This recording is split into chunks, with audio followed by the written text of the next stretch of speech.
Locate the water filter cartridge cap in the front base grill.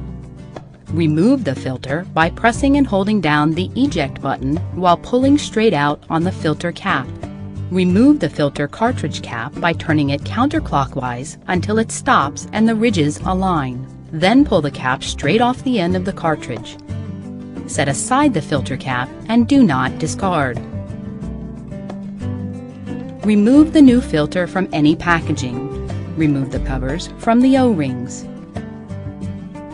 Place the filter cartridge cap that was set aside earlier on the new filter by aligning the ridge on the cap with the arrow on the filter.